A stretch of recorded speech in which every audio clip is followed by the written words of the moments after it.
नमस्ते दोस्तों, जैसे कि आपको पता है उत्तराखंड में जो यूपी डीएड का मामला है वो गरमाया हुआ है। इस यहाँ पर एक केस भी हुआ था, आपको कुछ दिन पहले एक जानकारी मिल रही होगी और आपने अखबार न्यूज़पेपर में देखा होगा कि कुछ अभ्यर्थियों को जिन्होंने 2022, 23 या 24 में भर्ती ज्वाइन की थी उनको सस्पेंड के लिए नोटिस जारी किया गया था। तो इसको लेकर के वो कोर्ट गए थे और कोर्ट में क्या हुआ, कोर्ट ने उनके पक्ष में क्यों ऐसा डिसीजन दिया, इस वीडियो में जानेंगे। उनकी हियरिंग हुई है और क्यों उनको उनको सस्पेंड करने से मना किया है कोर्ट ने, और सारा कुछ जानेंगे इस वीडियो में और देखेंगे कि क्या वास्तव में जो यूपी से जेड कर वाले अभ्यर्थी हैं क्या वो अहर है यानी कि वैध हैं या नहीं है, कुछ फैक्ट्स में जानने की कोशिश करेंगे। और क्या जो एक प्रकार से पूरा ही नैरेटिव गलत फैला जाए कि सही है या कुछ लोग गलत हैं या कुछ लोग सही हैं, सब कुछ इस वीडियो में जानने की कोशिश करेंगे। पहले इस कोर्ट ऑर्डर को देखते हैं जो उनके पक्ष में रहा और फिर इसके बाद देखते हैं क्या होता है, और चीज़ें देखेंगे। ये इंग्लिश में honourable mister Manoj Kumar Tiwari ji justice द्वारा यहाँ पर दिया गया है। तो आओ इसको हिंदी में देख पढ़ते हैं पूरा पहले, फिर इसके बाद जानेंगे यूपी डीएलएड संबंधी थोड़े से मामले को अपनी तरफ से जानने की कोशिश करेंगे। ये देखिए जो माननीय Manoj Kumar Tiwari ji MR Dushyant Mainali advocate with MR याचिकाकर्ता की अध्यक्षता में निखिल भट्ट श्री राजीव सिंह बिष्ट राज्य की ओर से अतिरिक्त मुख्य स्थायी वकील, चूंकि इन याचिकाओं में विधि और तथ्य के समान प्रश्न शामिल है इसलिए इनकी सुनवाई एक साथ की जा रही है और इनका निर्णय एक ही निर्णय के द्वारा किया जा रहा है। बहुत सारे लोगों को नोटिस पहुंचा होगा तो उन्होंने एक साथ लगाई हुई रीट, तो उनकी अलग अलग रीट लगाई हुई तो एक साथ उनका निर्णय दिया जा रहा है। केवल रीट याचिका संख्या 2076/2025 के तथ्यों पर ही चर्चा और विचार किया जा रहा है। याचिकाकर्ताओं को वर्ष 2024 में जिला उधम सिंह नगर के सरकारी प्राथमिक विद्यालयों में सहायक शिक्षक के रूप में नियुक्त किया गया था। जिला शिक्षा अधिकारी द्वारा 4/11/2025 को उन्हें एक नोटिस जारी किया गया जिसमें उनसे कारण बताओ नोटिस जारी किया गया कि उन्होंने उत्तराखंड और उत्तर प्रदेश राज्य से एक ही समय में स्थायी निवास अधिवास प्रमाण पत्र कैसे प्राप्त किया और उत्तर प्रदेश राज्य के अधिवास प्रमाण पत्र के आधार पर उत्तर प्रदेश राज्य में स्थित एक संस्थान ने डीएलएड एवं पाठ्यक्रम कैसे किया। याचिकाकर्ता के विद्वान वकील का कहना है कि अधिकारियों ने इस मुद्दे को पहले ही से ही तय कर लिया है, जैसे कि प्राथमिक शिक्षा निदेशक द्वारा 16/1/2025 को जिला शिक्षा अधिकारी उधम सिंह नगर को लिखे पत्र में की गई टिप्पणी से स्पष्ट है। विद्वान राज्य के वकील का कहना है कि सही है कि रिट याचिका समय से पहले दायर की गई है क्योंकि याचिकाकर्ता को केवल एक नोटिस जारी किया गया है जिसमें उसमें अपने पक्ष रखने के लिए कहा गया है। यानी कि उनका कहना है कि उन्होंने रिट समय से पहले दाखिल कर दी है क्योंकि सिर्फ अभी रिट नोटिस जारी किया गया है कि कारण बताओ। विद्वान राज्य अधिवक्ता ने आगे प्रस्तुत किया है कि उत्तर प्रदेश सरकार के सामान्य प्रशासन विभाग के सचिव द्वारा 18/2/2003 को जारी सरकारी आदेश रिट याचिका संख्या अनुगुण 18 के रूप में संलग्न अधिवास साधारण निवासियों से संबंधित है और इसके खंड 3 में यह प्रावधान है कि यदि कोई व्यक्ति या उसके माता पिता किसी जिले के स्थायी निवासी हैं, ये देखो बहुत ये बड़ा थोड़ा सा यहाँ पर पॉइंट जो है समझने वाला है। किसी जिले के स्थायी निवासी या पिछले 3 वर्षों से किसी जिले में साधारण रूप से निवास कर रहे हैं तो वे अधिशासी साधारण निवासी प्रमाण पत्र के लिए पात्र होंगे। उनका कहना है कि याचिकाकर्ताओं ने उत्तर प्रदेश राज्य को पक्षकार के रूप में शामिल नहीं किया, जिससे इस विषय पर प्रकाश पड़ सकता है और यह पता चल सकता है कि क्या इस क्षेत्र को नियंत्रित करने वाला कोई अन्य सरकारी आदेश है या दिनांक 18/2/2003 क्या सरकारी आदेश के बाद जारी किसी अन्य सरकारी आदेश द्वारा निश्चित कर दिया गया था। साधारण निवास प्रमाण पत्र स्थायी निवास प्रमाण पत्र के समान ही मान्य है और केवल प्रमाण पत्र का नाम बदलने से इनका प्रभाव नहीं बदलता है। इस स्तर पर मामले में हस्तक्षेप करने से इनकार करते हुए रिट याचिका का निपटारा इस प्रावधान के साथ किया जाता है कि संबंधित जिला शिक्षा अधिकारी प्रारंभिक शिक्षा निदेशक द्वारा दिनांक 16/1/2025 को जारी पत्र के पैरा 5 में की गई टिप्पणियों से मात्र प्रभावित नहीं होंगे और वे इस बात की जांच करेंगे कि क्या याचिकाकर्ताओं ने उत्तर प्रदेश राज्य में प्रमाण पत्र के लिए आवेदन करते समय यह दावा किया था कि उसके माता पिता स्थायी रूप से उत्तर प्रदेश राज्य में रह रहे हैं। ये मनोज कुमार तिवारी जी जस्टिस द्वारा यहाँ पर दिया गया है। तो अब इसको समझते हैं, इसका प्रकरण को दोस्तों, कि ये सच में वैध है या नहीं है।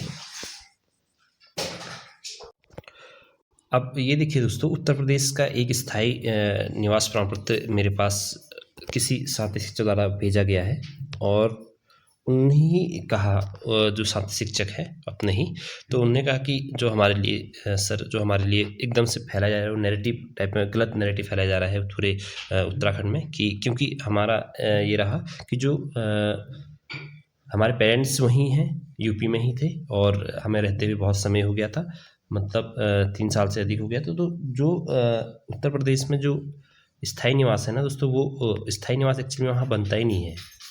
जो समझ में आया बात को, स्थायी निवास बनता नहीं है वहाँ, सिर्फ इस प्रकार का बनता है। देखो, उत्तर प्रदेश कार्यालय उप जिलाधिकारी द्वारा प्रदत्त सामान्य निवास प्रमाण पत्र, यानी कि जो वहाँ रह रहा है 2-3 साल, जिसके पेरेंट्स हैं जॉब करते हैं उत्तराखंड के, तो जो वहाँ रह रहा है वो इस प्रकार का एक सामान्य निवास प्रमाण पत्र से बनाया जाता है। इस सामान्य निवास प्रमाण पत्र के आधार पर ही वहाँ पर उन्हें डीएलएड उन्होंने कर लिया, और डीएलएड कर लिया तो इसको ही फिर बाद में स्थायी निवास समझा गया है। क्या कहते हैं, उत्तर प्रदेश डाइट के द्वारा भी, और अपने उत्तराखंड डीएलएड, उत्तराखंड जो नियमावली है उसके तहत भी इसको ही मान लिया गया। अब कितने यहाँ पर सही हैं गलत हैं, इनकी इसमें क्या गलती रही, ये अलग बात है। मुझे जहाँ तक लगता है, जिन लोगों ने जो लोग यूपी में रह रहे थे, उत्तराखंड के निवासी थे, जिनके पेरेंट्स वहाँ जॉब करते थे, और उन्होंने को ये, क्योंकि अब कोई ना कोई तो प्रमाण पत्र चाहिए कि ये यहाँ रहते हैं, इस वजह से रहते हैं, तो उनका सामान्य निवास प्रमाण पत्र बना होगा। इस आधार पर उन्होंने वहाँ पर डीएलएड कर लिया। बाकी ये उत्तराखंड की जो डीएलएड करने की गाइडलाइंस है दोस्तों, ये है, इस पर आप देख सकते हैं। लेकिन यहाँ पर आप जो उन्हें सामान्य निवास प्रमाण पत्र लिखा गया है, यहाँ पर उसका ठीक अलग यहाँ पर अहर्ता दी गई है। देखो, अहर्ता इसमें साफ साफ क्या लिखा है, ये देखेंगे इसमें निवास। देखो, ऐसे अभ्यर्थी आवेदन हेतु, ये यूपी डीएलएड का है, अभ्यर्थी आवेदन तो पात्र होंगे जो उत्तर प्रदेश के स्थायी निवासी हों। प्रदेश के समय होने वाले अभिलेख की जांच में अभ्यर्थी को उत्तर प्रदेश में अपने गृह जनपद का सक्षम अधिकारी द्वारा प्रवेश की तिथि तक जारी किया गया निवास प्रमाण पत्र प्रस्तुत करना अनिवार्य होगा। अन्यथा की स्थिति में अभ्यर्थी का आवेदन पत्र निरस्त कर दिया जाएगा। तो ऐसे अभ्यर्थी जो उत्तर प्रदेश के स्थायी निवासी हो और प्रवेश के समय होने वाले अभिलेख की जांच में अभ्यर्थी उत्तर प्रदेश में अपने गृह जनपद का सक्षम अधिकारी द्वारा प्रवेश की तिथि तक जारी किया गया निवास प्रमाण पत्र प्रस्तुत करना अनिवार्य हो। यहीं पर ही इनका जो दोस्तों काम है वो अलग से है यहाँ, क्योंकि यहाँ पर लिखा जा रहा है कि स्थायी निवासी हो, और उनका जो बन रहा है वो सामान्य निवासी प्रकार का डॉक्यूमेंट बन रहा है, और लेकिन उनको ही इन्होंने स्थायी निवासी मान लिया गया। अब कौन सही क्या गलत, ये तो आगे की बातें हैं, कोर्ट जाहिर करती है। कोर्ट ने बता भी दिया, कल की जो मैंने वीडियो डाली थी वो पहले की वीडियो थी, और उसमें लग रहा था कि कोर्ट इनके पक्ष में दिख रही थी। बाकी इनकी क्या गलती रही इसमें, ये चीज़ें तो आगे की बात है, बाकी किस प्रकार से इनको देखा जा रहा है। लेकिन जहाँ तक समझ में आ रहा है कि ये पूरी तरह से गलत दिख नहीं रहे हैं कि इनकी क्या गलती रही जब इन्होंने ये इनके परिवार वहाँ शिफ्ट हो गया होगा। तो मतलब शिफ्ट क्या होगा कि जॉब के पर्पज से गया होगा। जैसे अपने एनआईएस डीएलएड का ही कुछ प्रकरण रहा है कि जो कुछ एनआईएस डीएलएड वालों ने जो बाहर से जो जॉब के पर्पज से बाहर के स्कूल में जिन्होंने इससे एनआईएस डीएलएड कर लिया, लेकिन स्थायी निवासी यहाँ के थे, तो उनको भी वो भी गए हैं इस बिहाफ पर कोर्ट में कि उनको मौका मिलना चाहिए, क्योंकि स्थायी निवासी तो यहीं के ही हैं। बाकी जो फर्जी डीएलएड वाले जो वहाँ नहीं रह रहे थे, जिनके माता पिता नहीं रहते, जिन्होंने सिर्फ डॉक्यूमेंट स्थायी बना लिया, उनके खिलाफ तो केसेज होने चाहिए, उनकी जांच होनी चाहिए, ऐसे उनको बाहर करना चाहिए। बाकी ये वाला जो प्रकरण है दोस्तों, किस प्रकार से गवर्नमेंट देखती है, इस पर भी देखना होगा। बाकी ये अभ्यर्थी जो हैं ये अपने आप को वैध मान रहे हैं, और बाकी कह रहे हैं कि हमारे खिलाफ इस प्रकार का कुछ भी गलत होता है तो वो इसके अगेंस्ट कोर्ट पर जाएंगे और भर्ती को स्टे करेंगे। तो ये चीज़ें हैं दोस्तों।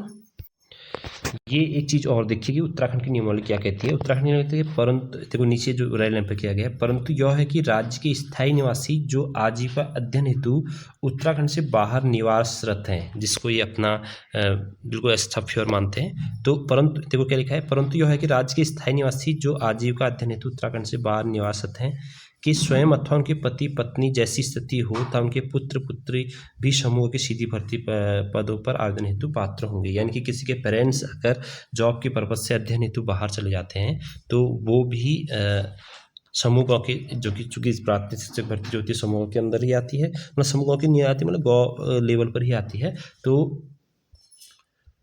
वो लोग भी इसके लिए पात्र होंगे। इसको भी इन्होंने अपना एक मजबूत डॉक्यूमेंट माना है।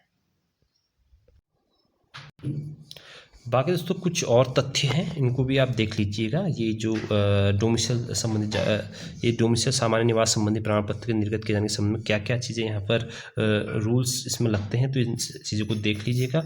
मैं अब इस वीडियो थोड़ा लंबी बन रही है और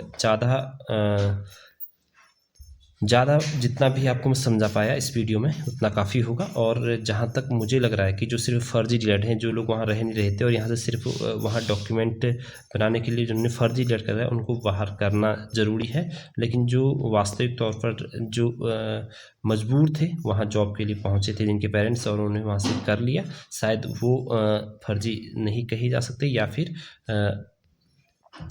या फिर उनके लिए कुछ प्रावधान होना चाहिए था। बाकी जो भी होगा आगे देखते हैं दोस्तों। बाकी मैंने कुछ आपको यहाँ पर फैक्ट यहाँ पर दिए हैं। और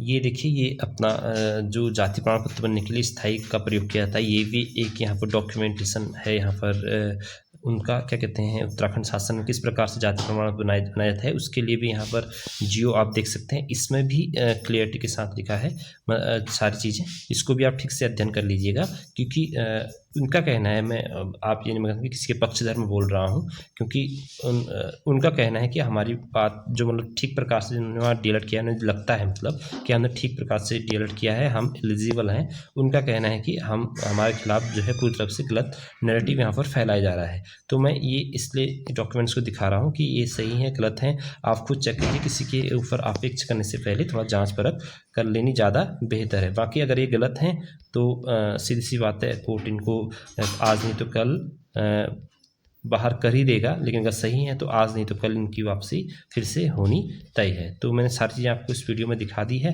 इस वीडियो को यहीं पर एंड करते हैं। चैनल पहली बार आएंगे तो प्लीज़ चैनल को लाइक से सब्सक्राइब अवश्य कर देना। बाकी डॉक्यूमेंट जिसको ज़रूरी अगर आवश्यकता होगी तो प्लीज़ नीचे आपको टेलीग्राम लिंक दिख रहा होगा, उसे ज्वाइन कर लीजिएगा और बता दीजिएगा कि ये डॉक्यूमेंट्स एक बार उनको ठीक से अध्ययन करने हैं। तो दोस्तों फिर मिलते हैं एक नेक्स्ट वीडियो में। चैनल पहली बार आएंगे तो प्लीज़ चैनल को लाइक से सब्सक्राइब अवश्य कर लेना।